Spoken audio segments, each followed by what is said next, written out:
लेते हैं इसको, क्योंकि ये कोई ना कोई एलिमेंट ही बनेगा। ए ज्वाइन बी ज्वाइन सी, इस तरह से ये जो ब्रैकेट में बी ज्वाइन सी के ऊपर ब्रैकेट लगाया हुआ है, तो इस एलिमेंट को जी नाम दे दिया, और ये इक्वल टू शो करना है दिस एलिमेंट, तो इसको आपने एच नाम दे दिया।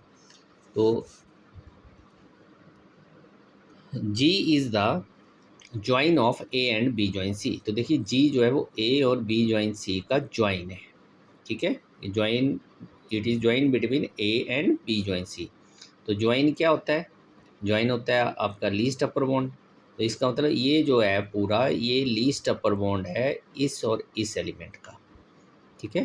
तो लीस्ट अपर बॉन्ड का मतलब है अपर बॉन्ड है। अपर बॉन्ड वो होता है जिससे दोनों एलिमेंट छोटे होते हैं।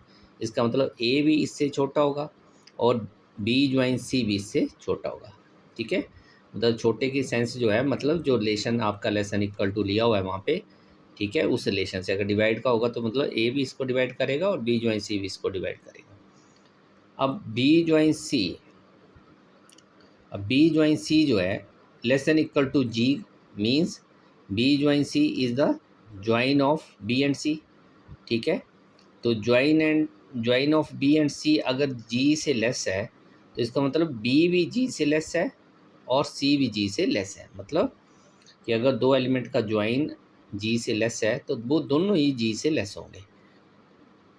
कि least upper bound of B and C, B join C जो है वो जी से लेस है, तो लीस्ट अपर बॉन्ड लेस है दो एलिमेंट का, तो वो दोनों ही उससे लेस होंगे। तो बी भी less than equal to G होगा एंड सी भी less than equal to G होगा।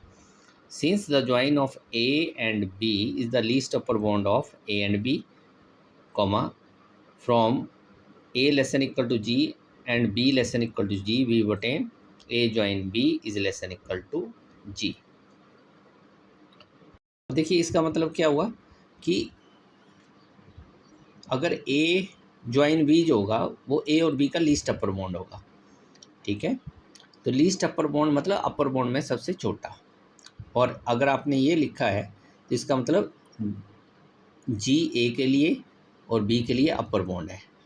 तो जी जो है वो ए और बी का अपर बॉन्ड है, पर ए और बी का लीस्ट अपर बॉन्ड आपका ये है। तो लीस्ट अपर बॉन्ड जो है वो अपर बॉन्ड से छोटा होगा, क्योंकि अपर बॉन्ड में सबसे छोटा जो होगा that will be least upper bond. तो इसका मतलब अगर ये जी जो है वो ए और बी के लिए ये रिलेशन सेटिस्फाई कर रहा है, मतलब ये ए और बी का अपर बॉन्ड है, तो ए और बी का जो लीस्ट अपर बॉन्ड होगा